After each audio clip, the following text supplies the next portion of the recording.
윤석열 전 대통령의 1심 재판이 마무리 수순을 밟고 있습니다. 법원은 이번 주에 결심 공판까지 마무리할 계획입니다. 특검의 구형량도 관심인데 무기징역과 사형을 놓고 고심하고 있는 걸로 전해집니다. 조혜연 기자입니다. 이번 주 서울중앙지방법원에선 4번에 걸쳐 윤석열 전 대통령 내란 우두머리 재판이 열립니다. 내일은 김용현 전 국방부 장관에 대한 윤 전 대통령 측의 반대 신문이 예정돼 있습니다. 6일에는 조지호 전 경찰청장에 대한 증거 조사를 마무리할 계획인데 이때 윤승영 전 수사기획관의 증인 신문이 이뤄질 가능성도 있습니다. 이어 7일과 9일 이틀에 걸쳐 군경 수뇌부 8명의 결심 공판을 진행하겠다는 게 재판부의 계획입니다. 특검은 윤 전 대통령에 대한 피고인 신문도 검토 중이지만 재판 일정이 빠듯한 만큼 실익은 크지 않다고 보고 있습니다. 제 입장을 말씀드리면 제가 그때 한 2시간 가까이 저의 입장을 이미 다 얘기를 했기 때문에 저는 별로 응할 생각이 없습니다. 결심 공판에서 가장 주목되는 건 특검의 구형량입니다. 내란 우두머리 혐의의 법정형은 사형 또는 무기징역입니다. 특검 역시 두 선택지 중에서 구형량을 검토하고 있는 거로 전해집니다. 특검 관계자는 범행의 불법성과 법 질서 수호의 관점에서 고려해 어떤 형을 구형할지 계속 논의 중이라고 밝혔습니다. 중요한 윤석열 구형이 내란 혐의 관련한 구형이 7일에 나올 것 같거든요.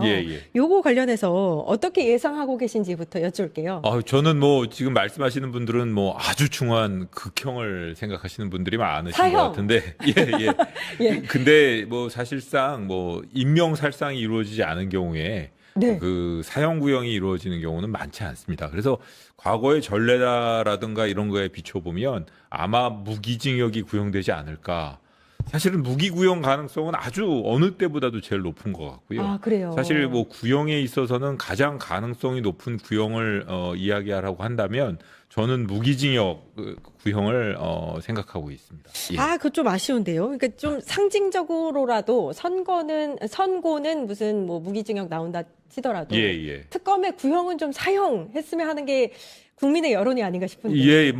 여러 가지 법정에서 보여준 전혀 죄를 뉘우치지 않는 태도라던가 이 법정에서의 여러 가지 언행들을 놓고 보면 그리고 이 사태의 그 심각성, 무인기 도발이라든가 여러 가지 사실 따로 재판은 받겠지만 상황을 놓고 보면 사형 구형을 바라시는 분들이 많겠지만 여러 가지 상황에 비춰보면 무기징역 구형 가능성이 훨씬 현실이 높은 제가 그렇군요. 예측한다면 그럴 수밖에 없을 것 같습니다. 이 얘기도 있더라고요. 이제 국민의힘 측에서는 네네. 이 당시의 계엄이 미수에 그친 계엄이었다. 네네. 때문에 내란 기도 어렵거니와 만약에 내란 혐의가 적용된다 하더라도 이 미수이기 때문에 형량이 좀 줄어들 것이다. 네네. 영향을 미칠 것이다. 이건 어떻게 생각하세요? 그거는 제가 예전에도 여러 차례 말씀드린 적이 있습니다만 내란죄에 있어서는 헌법재판소에서도 이미 결론을 내린 바가 있습니다.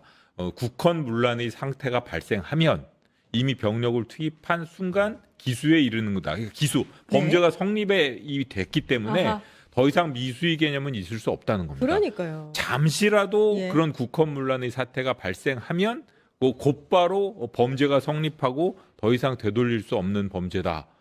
그 부분에 대해서는 여러 가지 법률가들이 다 지적하고 있는 부분이기 때문에 이미 나온 얘기인데 걱정하실 필요가 없습니다. 그 주장은 좀 그만 펼쳤으면 좋겠습니다. 그러니까 도둑놈이 남의 집 들어가서 이 도둑질 하려고 했다가 걸린 거잖아요. 그렇죠? 했다가 그 안에 있는 누군가가 막은 겁니다. 그걸 가지고 도둑질 안 했다 할 수는 없지 않습니까? 이미 가지고 나온 상태에서 집 밖에 나가서 걸린 거죠. 네, 그렇죠. 이게 들어간 상태에서 걸리면 미수가 될 수 있습니다. 그건 말을 좀 조심해야 돼요. 근데 이제 이게 선고가 2월에 나올 것이냐, 또 선고는 그러면 어떻게 받을 것이냐, 이런 얘기도 있습니다. 이건 어떻게 보세요? 지기현 판사가 계속해서 본인이 인사이동 이전에는 선고를 하겠다고 결론을 내리겠다라고 얘기를 했지 않습니까?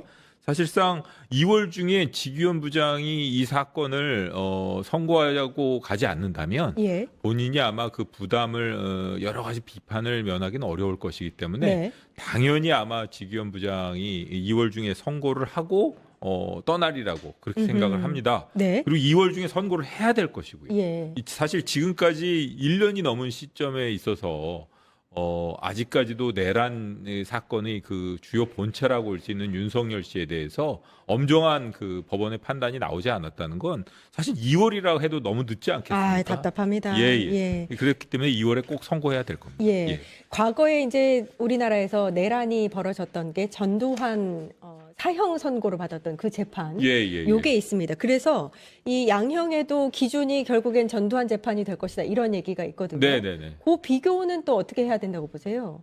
그때 당시에 전두환 재판의 경우에는 내란뿐만 아니라 군사 반란이라는 것 때문에 반란 수계 이제 혐의까지 추가가 됐고 내란 목적 살인이었습니다. 그때 당시에는.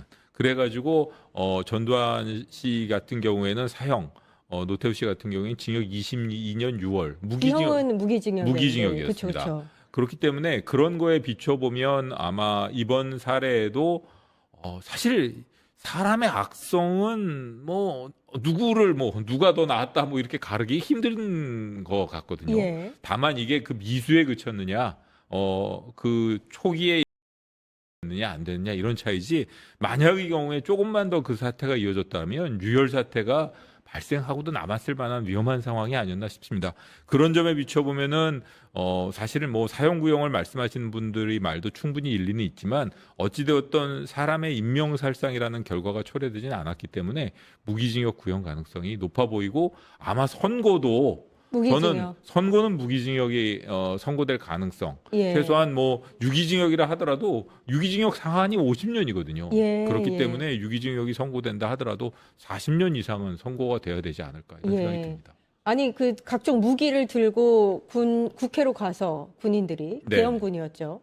그 계엄군이 이제 의원들 끌어내려고 했었고 그렇습니다. 시민들을 향해서 총구를 겨눴고 케이블 타이로 손목 이렇게 묶으려고 했고 뭐 이런 것들을 생각한다면 사실 무기징역도 좀 약하다 싶을 정도로 중한 범죄인데. 그런데 이제 최근 추세가 실질적인 인명 살상의 결과를 초래하지 않은 경우에 아주 최악의 경우를 제외하고는 사형 구형을 많이 하지 않고 있고요. 실질적으로 사형 집행조차 97년 12월 이후로는 한 번도 집행 안 하고 있지 않습니까? 그런 점에 비춰보면 아마 특검에서도 그런 현실적인 측면을 고려하지 않을 수 없을 것으로 보입니다.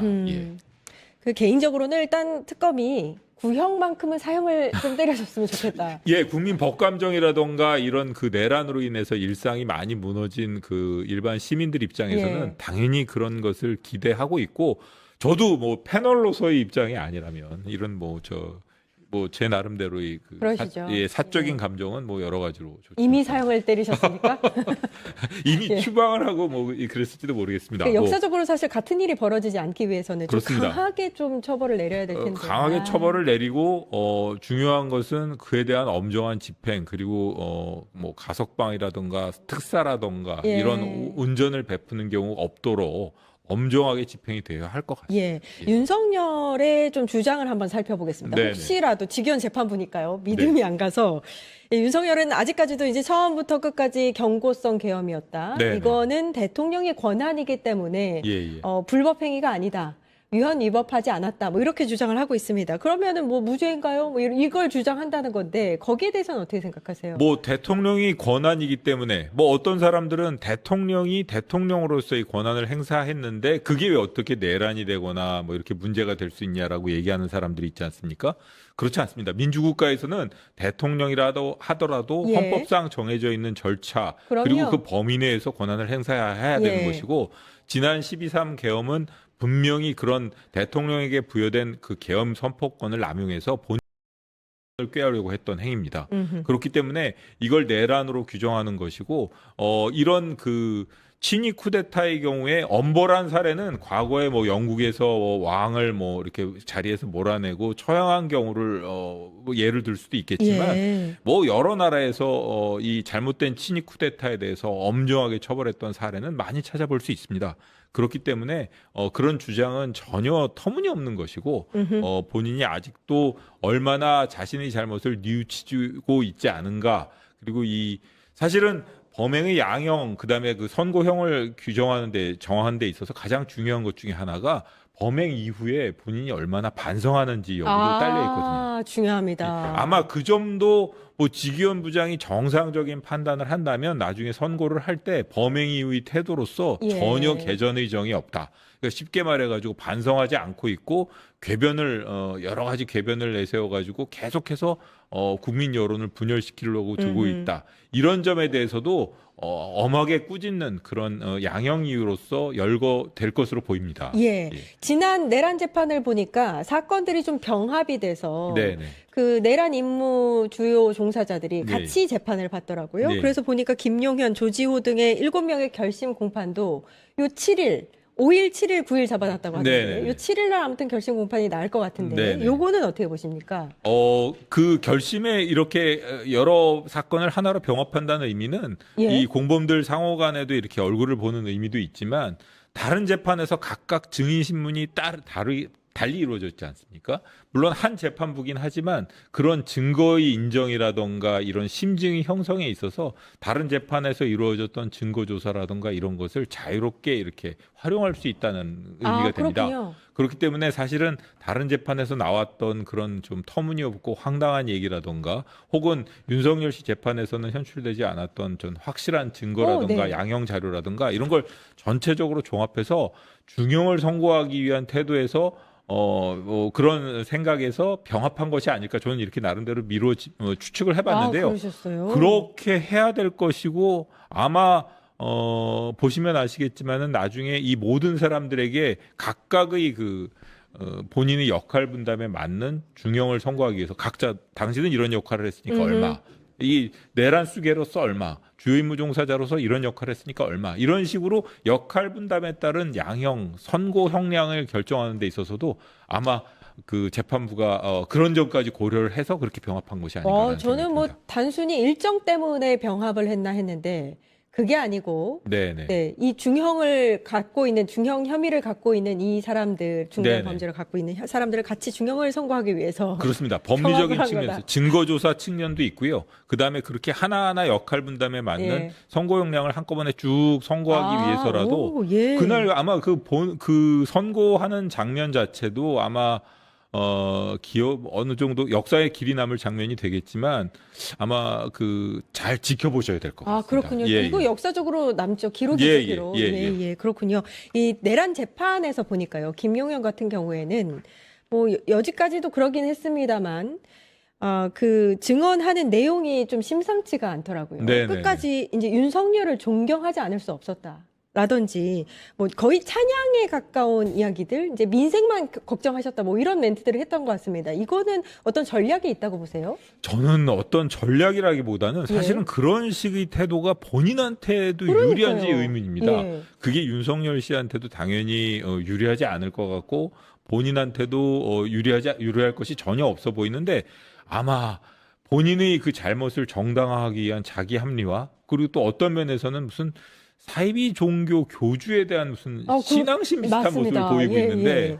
이게 뭐 본인의 그릇된 판단을 정당화하기 위한 궤변 아닐까 이런 생각을 해봤습니다. 예. 그리고 또 이제 조금 다른 온도차를 보였던 사람들의 모습을 보면 네. 군인들의 모습을 보면 이제 약간 김용현, 윤석열과는 좀 다르게 본인들만의 그 군인으로서의 신념을 좀 보이는 증언들이 네. 많이 나왔습니다. 이것도 형량에 좀 영향을 미칠까요? 당연히 영향이 미칠 겁니다. 예. 그런 사람들의 경우에는 제가 아까 말씀드렸던 그 반성의 모습, 그러니까 개전의 정이 있는 것 아니겠습니까? 예, 그렇죠. 그렇기 때문에 사실은 그 사람들은 이렇게 그릇된 상관의 명령을 충실하게 따르다 보니까 물론 여인형 같은 뭐 이렇게 적극적인 동조자나 가담자들도 있습니다. 예, 예. 그렇지만은 전반적으로 볼 때 그 오래된 명예로운 군 경력을 본인 스스로 먹칠하는 결과가 초래됐지 않습니까? 예. 그렇기 때문에 그런 사람들의 경우에 그런 반성하는 모습은 나중에 선고형의 결정에서 아마 여러 가지로 영향을 미칠 겁니다. 그렇군요. 예, 예, 예. 일단 7일에는 내란 혐의 관련한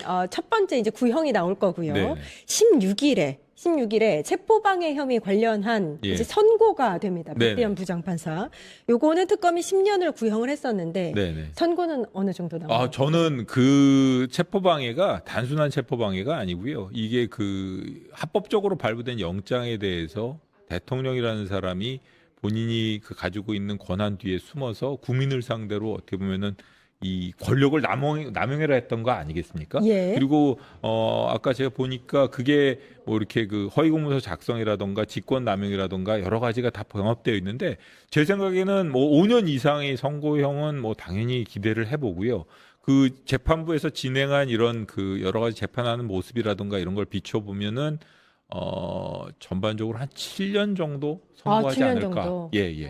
결국 근데 그 사건의 경우에는 나중에 선고가 되고 나서 또 윤석열 씨가 이쪽에서는 아마 어떻게든 다른 사건과 병합을 해가지고 그 중환형에 흡수될 수 있도록 뭐 하려고 들 것 같은데 어찌되었던 첫 번째 그 계엄 사태 이후에 첫 번째 판단, 법적 판단인 만큼 저도 좀 기대가 됩니다. 그러니까 윤석열 측에서 선고가 나온 이후에도 병합을 시도한다는 건 나중에 2심에서 이제 다른 사건과 병합이 되면 형량이 그럼 합쳐져서 그런 건가요? 합쳐져서 새로 선고 형량을 정해야 됩니다. 그 아하. 명태균 사건과 같은 그 선고법이라든가 이런 걸 제외하고는 다 합쳐져서 형량을 선고해야 되고 대부분의 범죄자들이나 그 피고인들이 모든 범죄를 다 합쳐서 미국 같은 경우에는 이렇게 한 범죄당 징역 10년씩 뭐 100가지 100번 범죄를 저질렀다 그러면 100번 살아라. 100번 징역 10년이다. 뭐 이런 식으로 예. 단순한 그 계속 선고형을 정하는 데 반해서 우리나라는 최고로 중환형에다 가중하는 방식을 택하지 않습니까? 그렇습니까? 그리고 가중에도 한계가 있고. 예. 그리고 우리나라의 경우에 유기징역의 상한은 지난번 개정이 됐는데도 불구하고 징역 50년밖에 안 되거든요. 그리고 무기로 넘어가는 것이고. 그렇기 때문에 대부분의 범죄자들이 그 병합을 희망합니다. 아하. 그렇기 때문에 아마 윤석열 씨도 지난번에는 재판에서 보면 어떻게든 재판을 지연시키려고 들었는데 아마 앞으로는 본인들이 재판을 신속하게 해서 하나로 병합되기를 원할 겁니다. 신속하게 해야 되니까 하나로 병합하자 이렇게 주장할 거란 말씀이시네요. 그럴 것으로 보입니다. 하나라도 예. 중요한 이제 형이 선고가 되기 시작하면 다른 지금 사실 그 선고기일 뭐 지금 재판기일조차 제대로 안 잡힌 추가 기소 건들이 꽤 있는데 그 사건에 대해서는 신속하게 진행을 해달라고 하고 항소심에 올라간 사건에 대해서는 병합을 위해서 좀 기다려 달라고 아마 이 특검과 윤석열 씨 입장이 바뀔 겁니다. 그렇군요. 근데 이게 만약에 병합 결정은 그러면 최종적으로 누가 결정을 하게 되나요? 특검에서 만약 반대를 합니다. 병합을. 네네. 그러면 재판부에서 마지막으로 재판부에서 결정을 합니다. 사실 예. 재판부에서는 뭐 피고인의 이익을 위해서 병합을 뭐 그 거부할 만한 그런 이유는 피고인의 이익을 우선하니까 최대한 어쨌든 그런 점에 대해서는 배려를 해주겠지만 사실 이렇게 재판이 질질 끌어지고 수사가 늦게 진행되게 된 것이 다 윤석열 씨 탓이 크거든요. 예. 그렇기 때문에 이게 병합이 안 되더라도 윤석열 씨 입장에서는 다른 사람들을 탓할 것은 아닌 것 같습니다. 예, 알겠습니다. 그리고 또 김건희 재판 1월이 아주 네네네. 바쁩니다. 네, 28일에 김건희 재판이 열리는데 요거 보니까 지금 28일에 열리는 게 도이치모터스 주가 조작 관련한 네네. 거군요. 요거는 증거가 너무 많습니다. 네. 예, 그러면은 그렇죠. 지금 무죄 가능성은 없다고 없고. 보이고요. 이미 다른 공범들이 다 유죄 판결을 받았고 다만 그때 당시 선고 형량은 그다지 높지 않았습니다. 예. 뭐 집행유예로 풀려난 사람들도 있고. 근데 이 김건희 씨 같은 경우에는 이미 다른 범죄도 다 같이 병합이 되어 있고 사실은 그 여러 가지 그 알선수재로 기소가 된 실질적인 뇌물 범죄에 가까운 사건들이 워낙 죄질이 나쁘기 때문에 당연히 중형이 선고가 될 겁니다. 중형에서 몇 년 정도를 생각하고 저는 계신가요? 그때 15년 당시에 구형이었습니다. 11년 4년에서 총 15년이 구형이 맞습니다. 됐는데 예. 이리저리 합쳐가지고 역시 7년 이상, 최소한 8년 이상 뭐 선고되지 너무 않을까. 적은데요. 적을 것 같지만 그 김건희 씨 같은 경우에는 10년 가까이 나올 수 있습니다. 10년? 왜냐하면 이게 지금 국정 최고 책임자를 참칭한다는 말이 그러니까 본인이 국정 최고 책임자가 아닌데 실질적인 대통령 행사를 하면서 여러 사람들한테 본인이 민간이 아무것도 아닌 사람이라고 하면서 뇌물에 가까운 돈을 받고 그다음에 그런 도덕적 비난 가능성도 크고 그런 다음에 공직을 주었다던가 이런 여러 가지 공천을 준다던가 여러 가지 잘못된 행동을 했기 때문에 제가 보기에는 저도 생각해 보니까 10년 정도는 10년 나오지 않을까. 정도는 나올 것이다. 나와야 한다. 그리고 아마 몰수 추징 이런 거 다 아마 선고가 될 거예요. 그거 10년 받고 몰수 추징까지. 그건 별도입니다.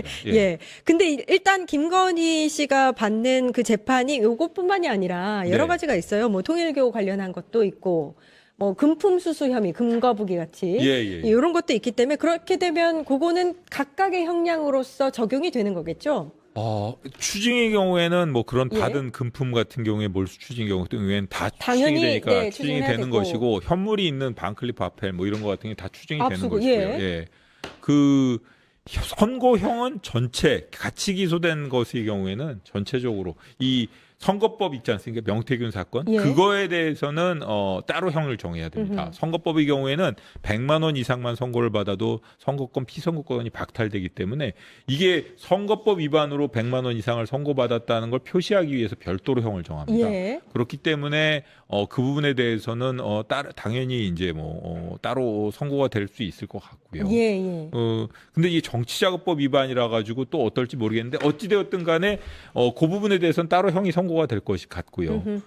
나머지 부분의 경우에는 전체적으로 하나로 선거법 위반 부분이 아니라면 나머지 부분에 대해서는 전체적으로 하나로 형량이 정해질 겁니다. 아니 그게 아니고 이제 이게 재판이 따로 있으면은 그 따로 형량을- 있으면은 따로 그쵸, 되지만 그러니까 따로 있으니까. 한 재판부 내에서는 예. 뭐 재판부에서 양형을 정할 때는 뭐에 대해서는 이 정도를 고려했고 이렇게 설명할 수는 네, 있지만 네. 결국 선고 형량 자체는 예. 하나로 합쳐져 갖고 지금 뭐 3개 재판을 받고 있기 때문에 네, 그렇습니다. 제가 얘기하고 싶은 거니까 김건희가 뭐 10년이건 더 받을 수 있을 것이다. 다른 더 받을 수 있고요. 추가. 김건희 씨 같은 경우에도 나중에 그걸 병합시켜 달라 할 겁니다.